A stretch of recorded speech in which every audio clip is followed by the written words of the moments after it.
S-300 توان زدن هواپیماهای اسرائیل رو نداره.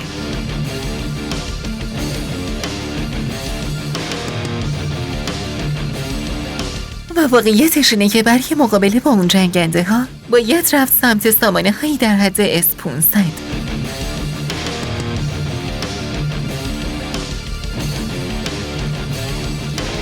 حالا چرا S-300 کم میاره؟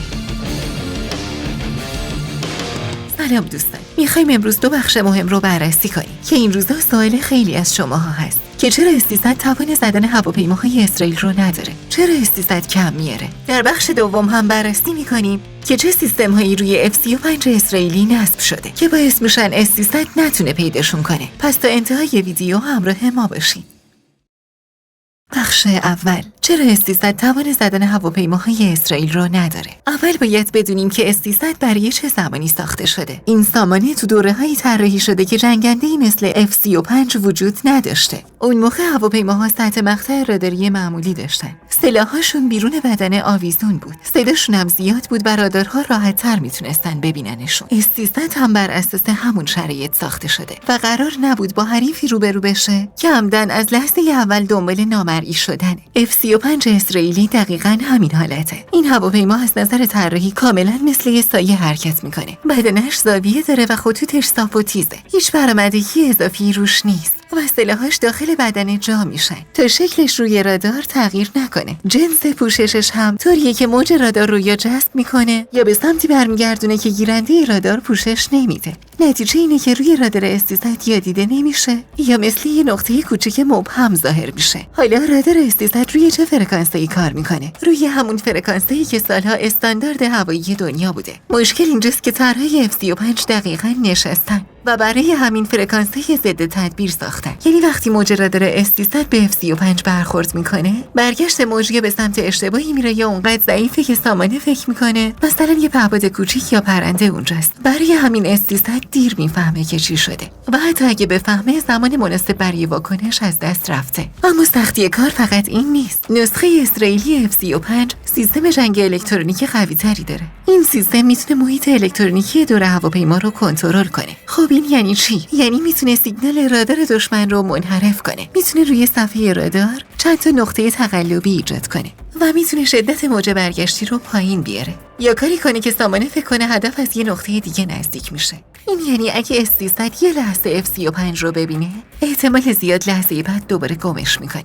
F-35 پنهانکاری ظاهری نداره. یه مجموع سنسور ترکیبی داره که از همه جهات اطلاعات جمع میکنه و به خلبان تصویر کامل میدن. انگار جنگنده از بیرون خودش رو نگاه میکنه. این تصویر باعث میشه که F-35 قبل از اینکه اصلا سامانه دفاعی بفهمه چی شده، خودش از همه چیز خبر داشته باشه و بدونه چی کار کنه. براش فرقی هم نمیکنه که سامانه روبروش S-300 باشه، پیتریوت باشه یا چیز دیگه. به همین دلیل S-300 عملاً نمیتونه F-35 رو قفل کنه. اینجاست که صحبت S-500 مطرح میشه. S-500 رادارهای چند باندی داره، یعنی فقط یه نوع فرکانس رو نمیبینه. باندهای پایین‌تر مثل UHF و VHF هم داره که استلتا معمولاً تو این باندها بهتر دیده میشه. از طرفی چند رادار همزمان به هم وصلن و از چند زاویه هدف رو نگاه میکنن. این باعث میشه پنهانکاری F-35 سخت‌تر بشه، چون هر زاویه ممکنه یه نقطه ضعف داشته باشه. حالا بریم سراغ این که F-35 چرا انقدر پنهان میمونه. طراحی بدنش اولین دلیله. همه خطا و زاویه‌ها طوری چیده شده که موج رادار مستقیم بر نگرده. جنس پوشش بدن دلیل مهم دومه.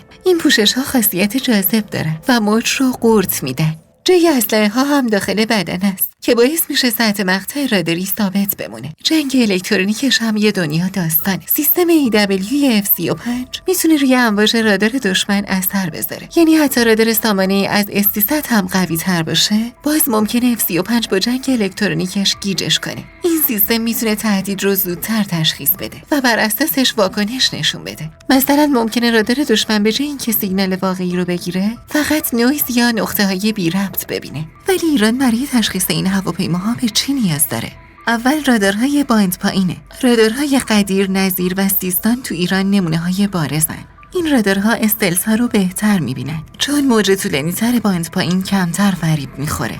اما دقتشون کمتره و معمولاً باید کنار سامانه‌های دیگه باشن. پدافند لایه هم خیلی مهمه، یعنی از چند سامانه مختلف با برد و ارتفاع متفاوت استفاده بشه تا اگه یه سامانه جنگنده رو گم کرد سامانه بعدی بگیره. ایران توی این زمینه ساختار لایه‌ای خوبی داره، ولی برای مقابله کامل با F-35 باید این لایه‌ها تقویت بشن. دوربین‌های حرارتی و اپتیکی هم یکی از ابزارهای ضروری هستن، چون پنهانکاری جلوی گرمای موتور رو نمیگیره. شنود الکتریکی هم لازمه، چون هر چقدر هم جنگنده پنهانکار باشه توی ارتباطات رادیویی بالاخره یه جایی رد میذاره. سامانه‌های نسل جدید مثل باور 373 ارتقا یافته ها، سامانه 15 خرداد و 3 خرداد هم جز سامانه‌هاییه که باید کنار رادارهای باند پایین قرار بگیرن تا نتیجه بهتر بشه. اما ایران با جنگنده‌های فعلیش میتونه با هواپیماهای اسرائیل مقابله مستقیم داشته باشه؟ واقعیت اینه که مستقیم نه. ناوگان ایران شامل F4، F5 و F14 میگه 29 و سوخو 24 هست. اینا هر چقدر هم ارتقا داده باشن از نظر تکنولوژی یک نسل عقب‌تره. F35 معمولاً زودتر میبینه،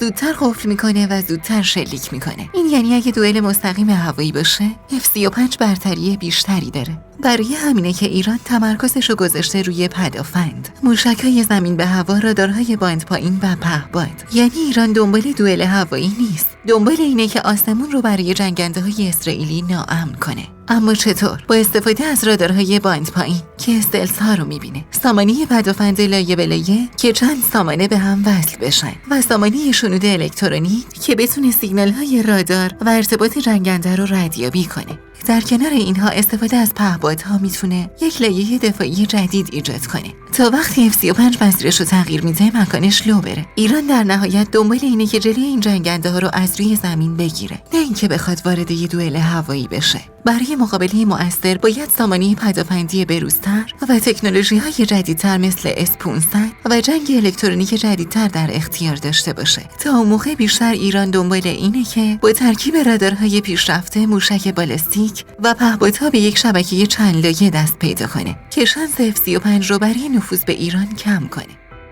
بخش دوم، چه سیستم‌هایی روی F35 اسرائیلی هست که S300 نمیتونه پیداش کنه؟ میرسیم به اینکه چرا F35 انقدر سخت پیدا میشه و دقیقاً چه چیزهایی روی این جنگنده نصب شده که S300 عملاً نمیتونه درست تشخیص بده. چون واقعیتش اینه که پنهانکاری F35 فقط یه ویژگی نیست، چند تا چیز کنار هم جمع شدن و نتیجه شده یه جنگنده‌ای که تقریباً برای سامانه‌های قدیمی‌تر نامرئیه. اول از همه باید از طراحی بدنه شروع کنیم. بدنه F35 پر از خطای زاویه داره، یعنی هیچ جای بدنه تقریباً صاف و مستقیم روی رادار نیست. هر موجی که از سمت S300 میرسه یا مسیرش عوض میشه و یا با زاویه‌ای برمیگرده که آنتن رادار S300 اونجا رو دریافت نمیکنه. همین باعث میشه روی صفحه رادار F35 یا اصلاً ظاهر نشه یا به شکل یه نقطه بسیار کوچیک بیاد و بره. این اولین دلیل کم آوردن S300. دوم، پوشش جاذبه راداره. F35 یه لایه خاص روی بدنش داره که موج رادار رو میبلعه، یعنی حتی اگه موج بخواد برگرده هم اونقدر ضعیف میشه که S300 فکر میکنه یه نویز معمولیه. این پوشش‌ها گرون و حساس هستن، ولی همون چیزیه که استلس واقعی رو میسازه. سومین نکته، نبودن چیز اضافه روی بدن است. موشک‌ها، بمب‌ها، حتی مخزن‌های سوخت اضافی همگی داخل بدن قرار میگیرن. هیچ چیز بیرون آویزون نیست که موج رادار بهش گیر کنه، چیزی که برای جنگنده‌های قدیمی مثل F15 و F16 معمول بود. اما اصل داستان از جنگ الکترونیک F35 شروع میشه، جایی که S300 کاملاً اذیت میشه. نسخه اسرائیلی یعنی F35I سیستم EW مخصوص خودشو داره، سیستمی که فقط دفاع نیست، حمله الکترونیک هم هست. این سیستم میتونه موج رادار S300 رو منحرف کنه، روی صفحه رادار چند نقطه تقلبی ایجاد کنه، شدت موج برگشتی رو کم کنه، یا حتی کاری کنه که رادار فکر کنه هواپیما از سمت دیگه داره میاد. یعنی F35 فقط پنهان نیست، فعالانه داره دشمن رو گمراه میکنه. این دقیقاً چیزیه که S300 برای مقابله باهاش ساخته نشده بود. بعد میرسیم به سنسور فیوژن. این سیستم اطلاعات چندین حسگر مختلف رو با هم ترکیب میکنه و به خلبان تصویر کامل و لحظه‌ای از محیط میده. یعنی F35 اگه رادار خودش رو خاموش نگه داره،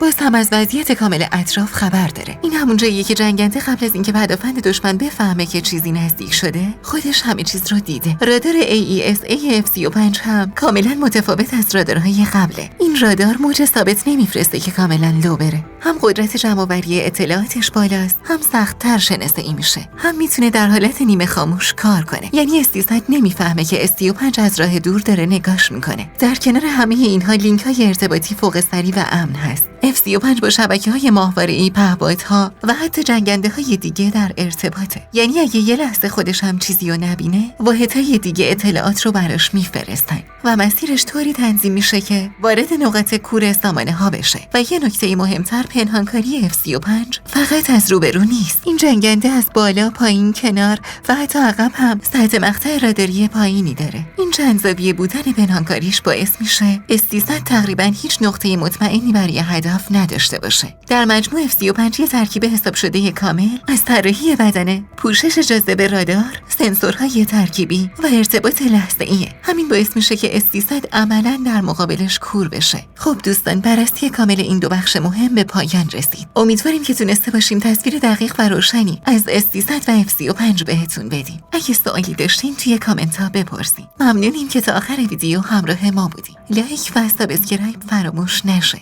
تا ویدیوی بعدی، خدا نگهدار.